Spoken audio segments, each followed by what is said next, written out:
Hey everyone, Steve here with Phantom History. Thanks so much for checking us out on YouTube, and if you enjoy our content, make sure you subscribe. Enjoy this episode.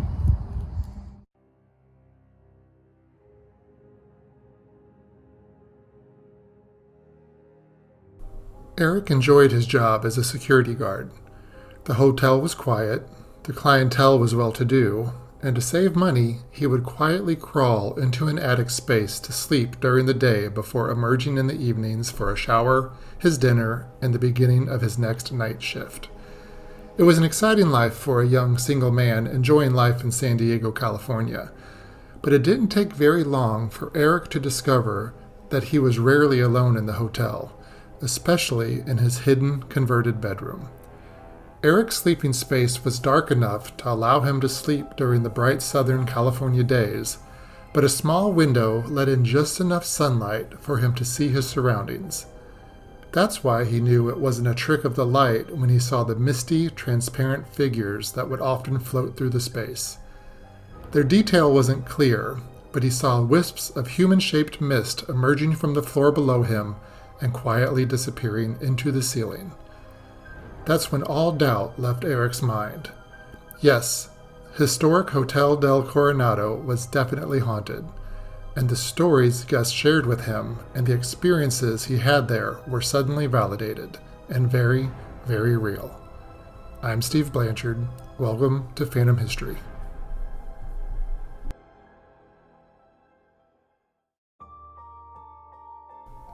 The Hotel Del Coronado in San Diego, California, was destined to be legendary from the very beginning.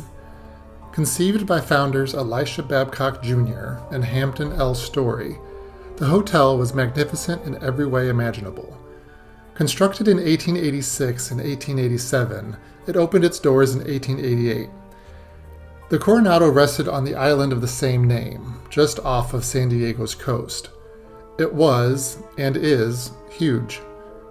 It featured more than 400 guest rooms and more than 70 indoor bathrooms, a luxury at the time. It has played host to beach lovers, celebrities, United States presidents, foreign dignitaries, and film crews. In fact, the Hotel Del, as it's been known, is where Marilyn Monroe filmed Some Like It Hot in 1958. In 1977, the Hotel Del was placed on the National Historic Landmark Registry.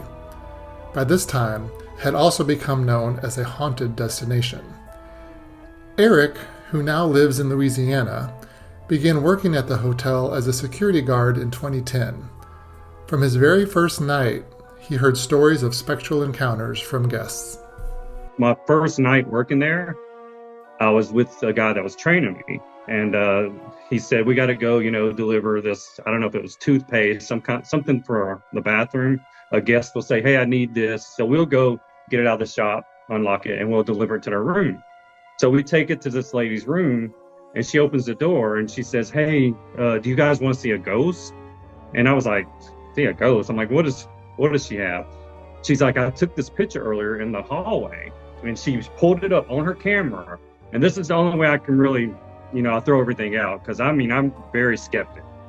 She had the memory card and everything still in her camera, so there's no way she could have taken it out, photoshopped it, put it back in. Like, this was in 2010. It just wasn't. She took this picture and showed it to us in her camera, and you could see a woman in like 1800s clothing, just the upper body, but her lower body was see-through. And you could see it clear as day right there in the hallway that we were standing in. And we looked down and we're like, she just took this picture. This just happened. As Eric became more comfortable with his job and the duties assigned to him, he said he gained confidence and felt more comfortable exploring the expansive hotel at night. He said the most active areas are in the original buildings of the hotel, dating back more than 130 years. One building in particular offered an unforgettable paranormal experience for Eric, an office building closed to guests that at one time served as an orphanage. But I didn't know until I started working there that one of the main office buildings off to the side of the Hotel Del, it was on the island, I think like in the 1800s, and it used to be an orphanage. They moved it over here and they used that for like the main office building.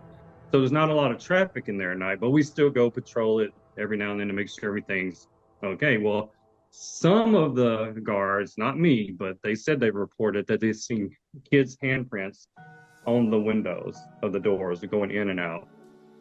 And I was like, are you sure there weren't people there and they just didn't clean the windows? You know, like my skeptic side, I bring out all the questions and they're like, no. And they're like, they're not there now. So every time I would go by that building, I'd always make a point. I was like, do I want to look at the window or do I not want to look at the window? You're kind of like, I got to look at the window. But I never saw the handprints, but it was reported that kids' handprints were on that building. And there was also a tunnel that goes underneath the hotel over to that building and comes up. That's not open to the public. It's for maintenance and workers. And it is creepy. I've walked through there at nights, just, dare myself to do it. And like I said, you hear every little creak, you're looking, and I don't want to look behind me. I just keep going forward just to say I did it and made it through. I did have an incident where I did hear kids one night when I was walking the halls on the main floor. And they used to have like this one area where it's like a little closet area is open, but they had telephone booths in there. When they had payphones, all the payphones were there, and they still had payphones back in 2010. So I'm walking up, and I could hear kids in there playing with the phones, and this is like 8 o'clock at night, 9 o'clock, and I'm just kind of like, I'm gonna have to run these kids off or find their parents, And I was like, I'm gonna casually walk by and glance in and keep walking so I can make sure, it's not kids with their parents. I heard their voices, like they're giggling or something, so I'm thinking it's kids meddling with the phones, and I heard the phones moving. And then as I walked by, there was nobody there. The phones were sitting there still and nothing happened. And I was just like, did I just hear what I heard? And there was nobody in there. And I heard kids in that room.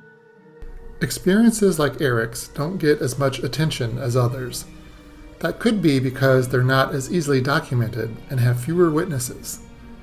In 1992, the Hotel Del Coronado publicly embraced its haunted reputation by inviting parapsychologist and anomalist Christopher Chacon to investigate the many reports of paranormal activity throughout the resort. The 12-month, 24 hours a day investigation gave unprecedented access to the historic buildings of the Hotel Del Coronado. Equipment measured air pressure, radiation, electromagnetic and geomagnetic frequencies, air currents, humidity, light, and more. More than 1,000 people, both guests and employees, were interviewed about their experiences here. In the end, a quote, significant percentage of the paranormal phenomena described by interviewees were caught on equipment was unexplainable by traditional scientific methods. Moving chairs, shadow figures, opening and closing of doors and windows, disembodied footsteps, areas of extreme cold air, and water turning itself on and off were among the most common paranormal encounters witnessed. And these occurred throughout the hotel, not just in the notoriously haunted 3rd and 5th floors of the main building. Many of the odd occurrences of those floors are often attributed to Kate Morgan, the hotel's most famous ghost, who allegedly haunts room 3327. Eric is familiar with her story, but isn't certain that she truly haunts the hotel, based on his own experience as a security guard. A lot of people always go back to the Kate Morgan story, which happened in, I think that was 1892, where she had checked in as Lottie Bernard, and she checked into room 3327. And that was on November the 24th, 1892. That's when she checked in. 5 days later, they found her body on the staircase exiting the hotel going to the beach with a gunshot to the head. The coroners said it was self-inflicted. And then there's other stories saying that she was waiting on a lover, she was pregnant, she had drank something, and he never showed up. Like, there were so many different stories, but the facts is, that they found her body November 29th, 1892. And to this day, that room, 3327, has a lot of activity to it. And working there, we always had to put up with, kids running by, bothering the guests that were staying in that room. So a lot of times we had to walk the halls, keep people away. And then there was times when people would, they'd kind of set it up as they're with a group of people, they would go to dinner. One would sneak off, go back to the room, throw everything around, go back to the dinner table. Then when they go back to their room, they would call and report to us that there was either a ghost in there or somebody came in and rummaged through their stuff. But now technology is so much advanced. We have key cards. We can stick a device into the keyhole and tell what key was in there last. And it comes back to one of their friends, we have to myth bust it like that. The hotel has officially acknowledged the spirit of Kate, and the hotel gift shop even sells a book about her called Beautiful Stranger, The Ghost of Kate Morgan and the Hotel Del Coronado. The hotel's website makes it very clear that Kate is not a threat, however, and describes her as a friendly entity. Eric may not be sure if Kate is among the spirits haunting the Hotel Del Coronado, but he is certain that the building's older sections are haunted. Not only has he had many guests tell him about their encounters, he's seen enough to know that something odd is happening in the hotel. Part of his job was to patrol the beach area of the hotel each night. That's where he and a coworker noticed a strange pattern. When I first started, they kind of throw you into the fire. And I was like, okay, it was like walking around The Shining, the hotel in The Shining. You're walking down these halls and it's just quiet and creepy at 12 and 2 and 4 in the morning. And every little thing you hear, you kind of jump. And then when we'd go out on the beach and me and another guard, we'd kind of patrol out there and we would look back at the windows and we would look at windows. We're like, I don't think anybody's in that room. The light would be on. So we'd call the front desk on a radio and say, who's in room, blah, blah, blah. And they said, that room's vacant. And I was like, that light was not on 2 hours ago. So then we would go into that room to investigate and we wouldn't find anything. Yeah, it was stuff like that. You would see lights on in rooms that weren't on before, and you wouldn't really notice unless then you start paying attention, like, okay, why is this? And then the next night, I'm watching, and I'm thinking, was this light on the other night? The room next to it, like it's going around in like one area, like rooms. It was on the second floor for a week. So it's just strange activity. Seeing the strange lights in the empty rooms further convinced Eric that something otherworldly was present in the Hotel Del Coronado. He assumed the spirits were past guests, or maybe even the spirits of celebrities or dignitaries who had made a mark on the storied past of this expansive icon. But it was another encounter he had, along with several guests, that convinced him that the hauntings were not merely interested in playing with lights. They were poltergeists, who were able to physically manipulate locks and annoy and scare hotel guests. One day, I came in, I think on the left wing on the second floor, a guest called and reported that the bathroom door was locked. So we had to go in, open the bathroom door, get a key, open it up. Okay, the next night I come into work, on the same floor on the other side of the hallway, they called and reported their bathroom door was locked. And I'm like, what is going on with the bathroom doors? And then towards the end of the week, on the third floor, their bathroom door was locked. And I was like, this is crazy, because these people don't know each other and they don't know this is going on. People just keep calling us for security to go let them in their bathroom. And one of them, the bathtub was running. And they said, I don't know how the door locked. I came out, but we got to get in there fast because it's going to run over. So that one, we had to get in fast. But then that happened in that 1 week. And then ever since then, never again. It's weird. It's like, so I'm thinking, is this going to start happening regularly? But no, it was just that 1 week that the bathroom doors were locking. Eric found that he enjoyed the paranormal experiences around him at the Hotel Del. He even said that he tried to conduct his own paranormal investigations, but found it challenging to do so without disturbing guests or upsetting management. After working there for quite a while, Eric said he was comfortable enough to move in, even though it was unofficial. No one knew he was secretly sleeping in an attic crawl space he had discovered, and it was there that Eric saw spirits with his own eyes, even though it was in the middle of the day with light streaming in through just one window. I work so much that I'm never home, so why do I have a place? So I kind of told my friend that I was roommates with, I told her, I was like, I'm going to go stay with my other friend and move in with him. And then I told that friend, I'm still living with this friend, with her. So they never knew that I just got rid of my apartment and everything. And I was like, I want to be a beach bum. You got the beach here. You work at the hotel. We had our own cafeteria because it's a 5-star hotel. I could eat at the hotel. We had showers, lockers. I was like, why do I have an apartment? I'm never home, So then that led me to, okay, where am I going to sleep? Because I work nights. Where am I going to sleep in the day? That's when I made my way up to the fifth floor of the hotel. I found a cubby hole, a passage, went through the attic and went over another room. And then right there, there's this huge like attic room with a little window for decorating that lets sunlight in. And I popped a sleeping bag up there. I lived in the Hotel Del for 6 months and nobody knew it. I experienced sleep paralysis. Whenever you sleep on your back, it's like you kind of, and the way I think of sleep paralysis, you're kind of in a state of sleeping, but at the same time, your eyes are kind of opening. So you're kind of seeing stuff around you, but you're still in a dead sleep. So to me, a lot of people think that's crossing over into the paranormal world, and our world is between that sleep time.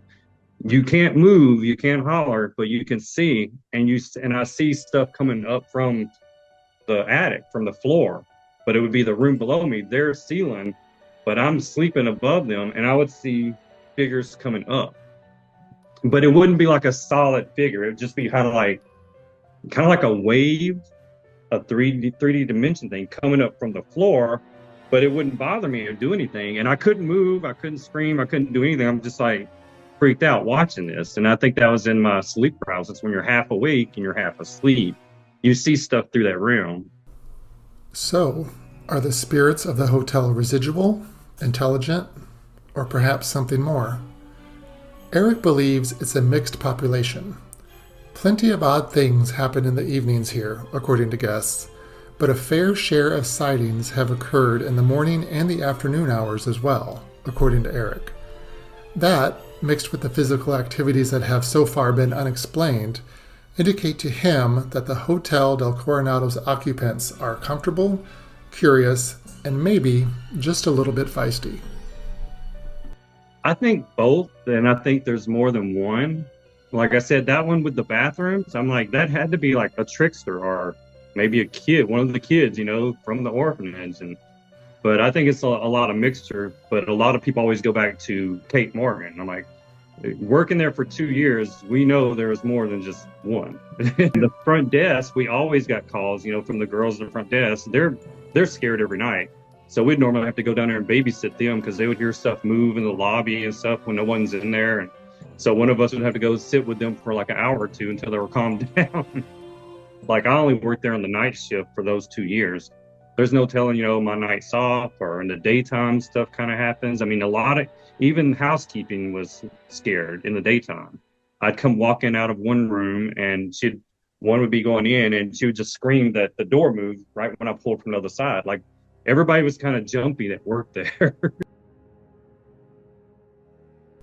On the next episode of Phantom History, hear my full conversation with Eric and learn even more about his experiences working and living at the Hotel Del Coronado.